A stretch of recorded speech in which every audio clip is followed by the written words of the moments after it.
Hello everybody, it's Christian. I'm back again. And I apologize for the goofy outfit. I'm going to the gym pretty soon, and it's like 40 plus degrees outside, so it's kind of chilly. So, forgive the unprofessional appearance, but I just want to do a quick part 5 video to my series, alright? My series is about how fitness influencers lie to you, create eating disorders, and just generally make you unhealthy, alright?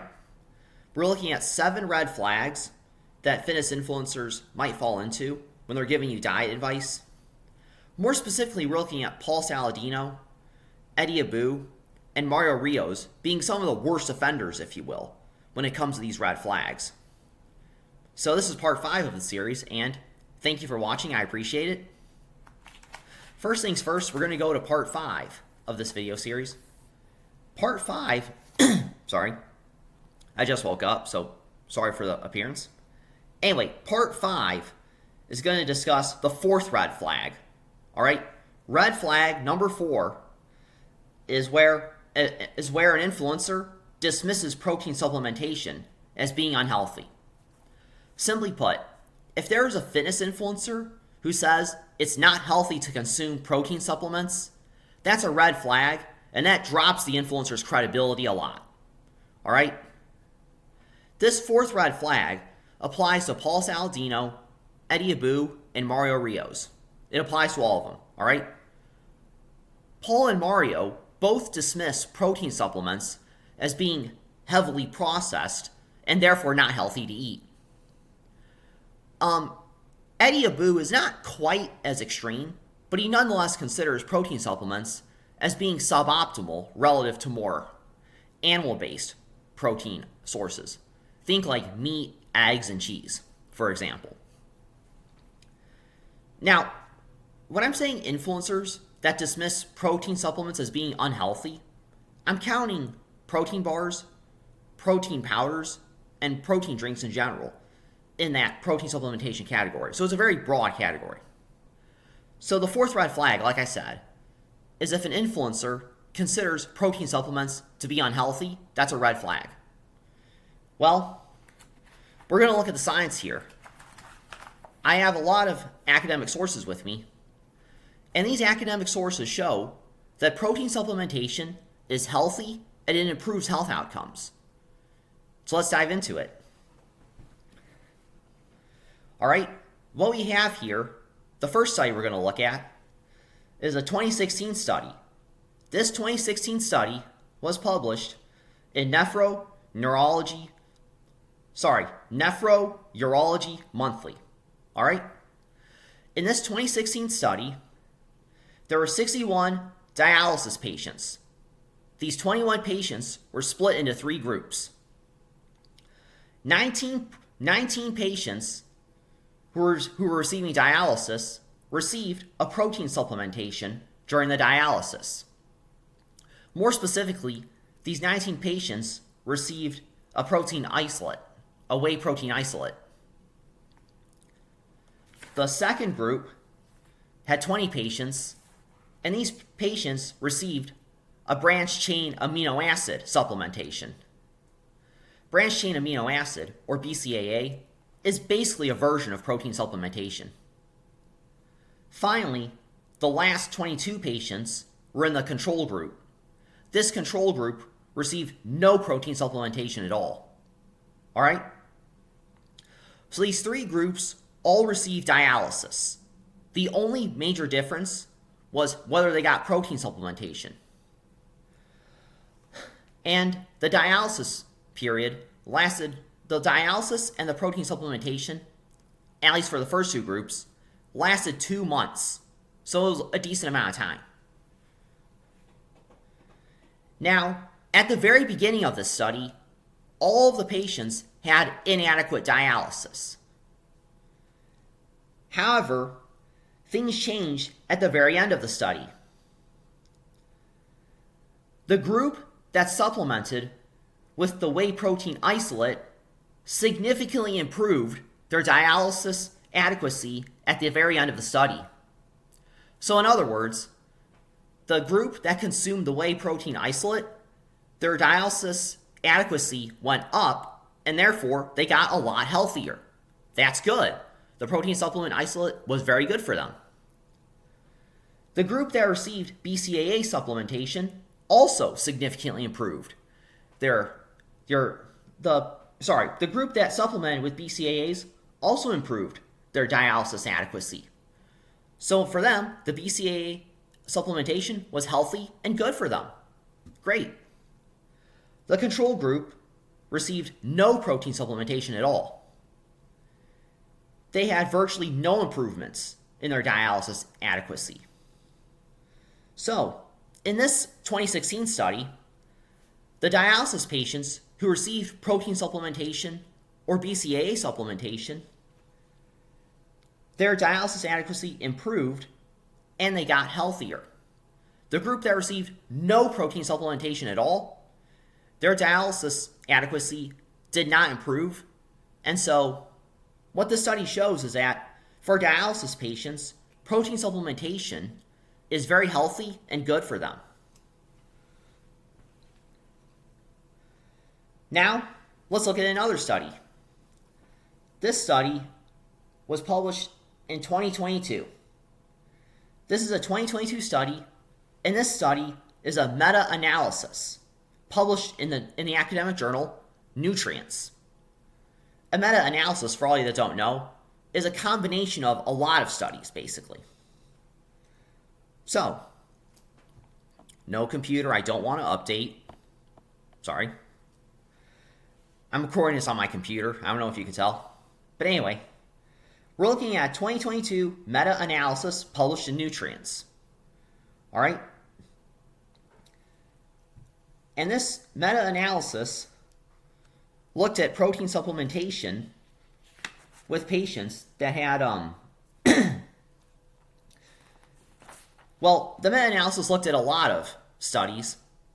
One of the studies they looked at examined the effects of whey protein supplementation on patients diagnosed with sarcopenia. Sarcopenia is a progressive disease where one gradually loses muscle mass, all right? Sarcopenia is where you lose muscle mass due to inactivity, age, or stuff like that. So sarcopenia is muscle loss. That's bad. Really, really, really bad.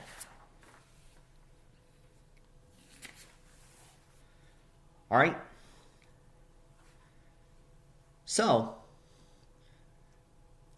in this 2022 meta-analysis, they combined, like I said, a lot of studies at once. One of the studies they looked at was called the PROVIDE study. In the PROVIDE study, it compared sarcopenic patients who had protein supplementation and sarcopenic patients who did not receive protein supplementation. And the group that received protein supplementation saw reduced chronic inflammation, increased muscle mass, and increased bone health. Now, the group that received no protein supplementation at all, they obviously saw no benefit. What the PROVIDE study shows is that sarcopenic patients benefit from protein supplementation. Sarcopenic patients in the PROVIDE study saw greater bone health, greater muscle mass, and reduced chronic inflammation. Those are all good things, all right? So the PROVIDE study shows protein supplementation is helpful for people who have sarcopenia. That's good, very good. Now, we're going to look at a 2016 study, which was also looked at in the meta-analysis. And in this 2016 study, sarcopenic patients were divided into two groups, all right? One group received protein supplementation. The other group received no protein supplementation. We'll call them the control group, all right? In this 2016 study, it lasted about 12 weeks, all right? 12 weeks, that's a decent amount of time. The sarcopenic patients who supplemented with protein supplementation, they saw greater improvements in lean body mass. They saw significant increases in hand grip strength. They saw significant increases in their activities of daily living. And they saw significant increases in physical function. Wow. So the 2016 study, sarcopenic patients that received protein supplementation, they became stronger and more functional relative to patients who received no protein supplementation. Wow, that's also very good. Let's look at yet a third study included in this. Let's look at a third study included in this 2022 meta-analysis. There is a study called the IRIS study, I-R-I-S, IRIS study, all right? And there were two groups of sarcopenic patients. The first group received protein supplementation. The second group received no protein supplementation. I think you're starting to see a pattern here, all right? Anyway, the group that received protein supplementation showed greater improvements in walking speed, greater improvements in muscle mass, greater improvements in hand grip strength, greater improvements in activities of daily living, and greater improvements in their chair stand test. They all did better relative to the group that received no protein supplementation at all. Finally, another study I want to mention, which was discussed in the 2022 meta-analysis, a study on Parkinson's patients found that Parkinson's patients who supplemented with protein saw greater improvements in muscle mass, saw greater improvements in the 6-minute walking distance test, greater improvements in walking speed, and greater improvements in timed up and go test scores. All right, so in that study that they briefly looked at, Parkinson's patients who were supplemented with protein supplementation, their walking ability, their walking speed, and their muscle mass improved relative to those who did not supplement with protein. That's very good. So, this is a long way of saying that if somebody has sarcopenia and is suffering from muscle loss, taking a protein bar, a protein supplement, or a protein drink could be extremely helpful for them. All right? We're also going to look at a 2022 study published in Nutrients, the academic journal Nutrients. All right? This study looked at whey protein supplementation in postmenopausal women. That's a weirdly specific demographic, but bear with me. So anyway, this study was actually a meta-analysis, all right? It was a meta-analysis of 10 different studies, which looked at 776 participants. These participants, all of them were postmenopausal women, and all of them were between the ages of 57 to 74. And this was 10 studies combined, all right, in this 2022 analysis, meta-analysis. Now, in all of these 10 studies, the control group received no protein supplementation whatsoever.